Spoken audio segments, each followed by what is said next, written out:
A day in my life in Quezon Province.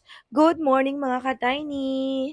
Today it's Saturday at marami tayong ganap ngayon mga ka-tiny kaya samahan niyo ako. Eto nga, dumalaw muna ako dito sa Misha and Kobe's Pet Shop. Ayan, so pagmamayari ito nung pinsan ko at si Kay. So syempre sa mga naghahanap dyan ng pet shop, dito lang yan sa Tagkawayan, Quezon. So you can visit their page, Misha and Kobe's Pet Shop.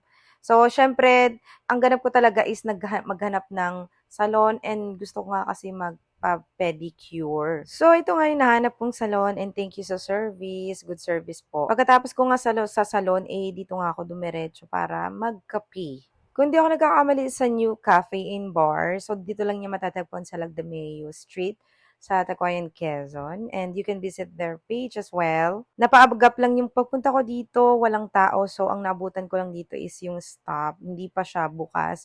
So, early lang talaga ako. And yun, at tapos na nga yung mga ganap ko sa umaga, kaya for today's video mga ka-tiny, samahan nyo naman ako pumunta sa cover court para maging part ng event ng Prima Artistica 2025. Ito ay Miss Gay. So, nandito na nga ako sa likuran para, or backstage, sabi na, at nagpaayos ako syempre, kailangan natin magmukhang tao sa stage. Sure! So, I just wanna grab this opportunity to say thank you, Miss Dan, for the makeup. Sobrang ganda. And sa mga naghahanap ng mga local artists or makeup artists rather, is you can PM them.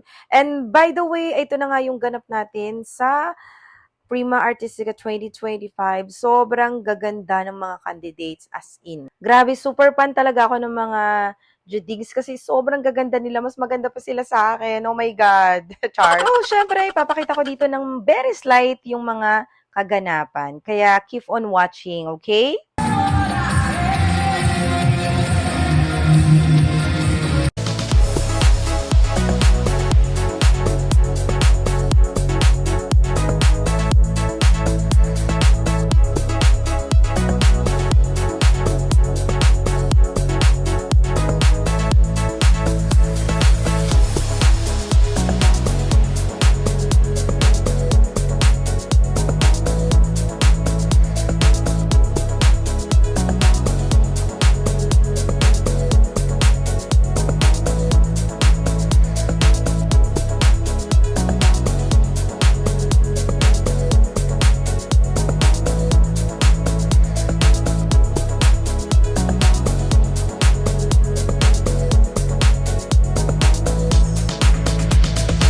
Ayan nga, natunghayan nyo ang mga ganap sa pageant ng LGBT. And of course, maraming salamat din sa opportunity to be part of this event. Syempre, salamat, Mara, for inviting me here. So, syempre, ipa-flash ko din dito yung kinanta ko para marinig nyo ng kauntian. Ganon.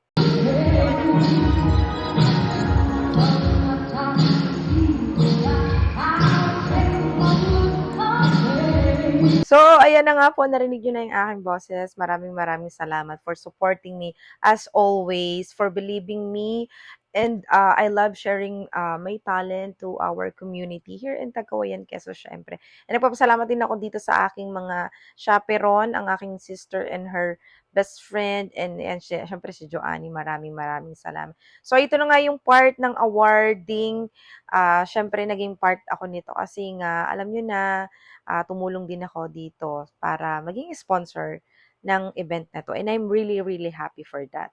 Actually, finost ko nga to sa TikTok and maraming na mangha sa ginawa ko. And not only that, akala nila celebrity ako, pero hindi ako celebrity.